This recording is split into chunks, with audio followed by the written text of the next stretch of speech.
Picture this. You've dreamed of visiting Kyoto all your life and you've finally scraped together the time and the money for the trip.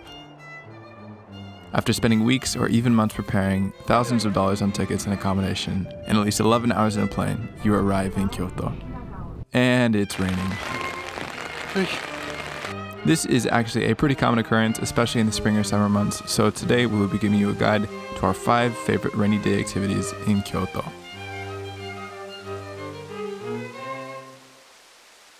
First on our list is the Shijo Teremachi and Kawaramachi streets. Easily accessible from the Kyoto Kawaramachi subway station, this area is a covered shopping district with just about every different type of store you could hope for.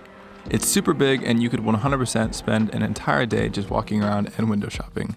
I'd say most stores here are more on the traditional or touristy side of things, but you can definitely still find modern clothing brands and things like that. My favorite two were the knife shop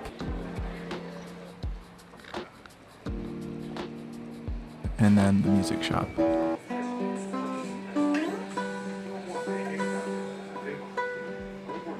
Directly connecting to Teremachi Street is Nishiki Market. If you're looking for street food in Kyoto, this is gonna be the place. We've got all sorts of Japanese delicacies here, and it's gotta be our favorite spot to eat in the city. I think the hardest part to just decide which food you're gonna eat. それは絶対美味しいね。いくよ。はい。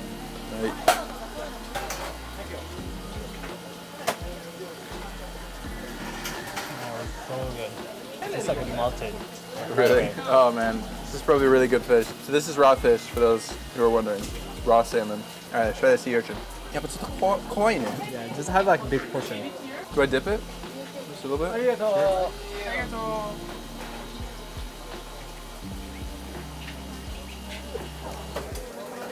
Whoa.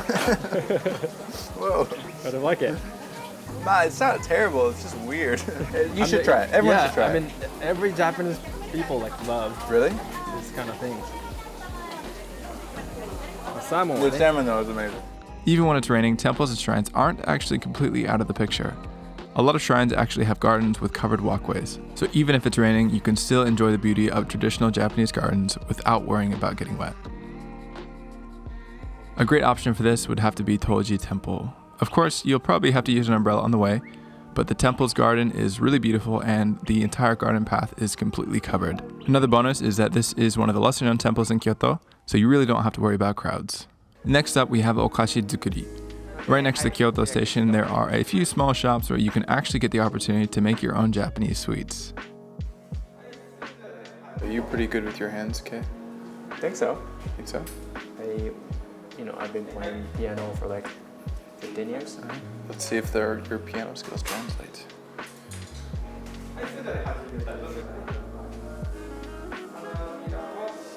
Not bad. Yeah, not great either. I think you still need some more practice though. Maybe next time. This is what I made. Let's compare. I mean, you can definitely see who's been doing it for longer. But you know what? This is a really good first time. Did you? Yeah. Look at the layers. That's cool.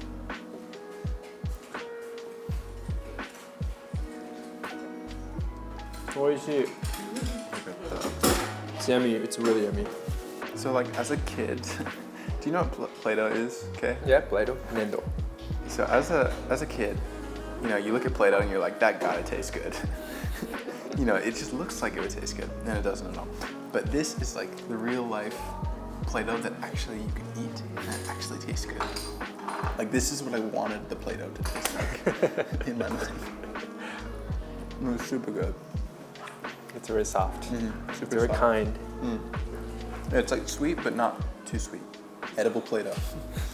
Not bad. I'd buy it.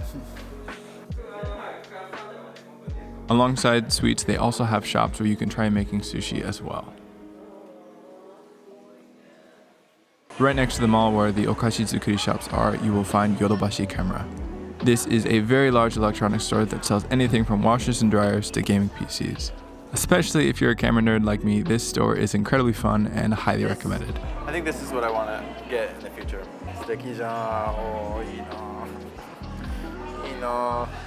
Oh man, this viewfinder is amazing.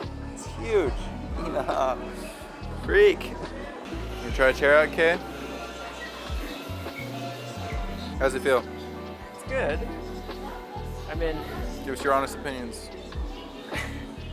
it's very comfortable right now, but like it's kind of hard to tell. Like you gotta like sit at least like for 2 hours or like a that's couple true. hours. Maybe for reference, like this one floor is, I'd say, about the size of like a Target.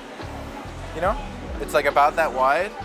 But there are 5 floors, 4 floors, Could be more. 6. Oh, there are 6, 7 floors. But I mean, those Yeah, are I mean, I floors. guess there's about 3 floors of like regular shopping. 1, 2, 3, 4, 4. I guess, because there's the basement. Everything is on display and you can try almost everything out. Oh man, this is fun. So this is like a surf skate combined with a ripstick. It's kind of cool. One tips you can do here. Uh-huh.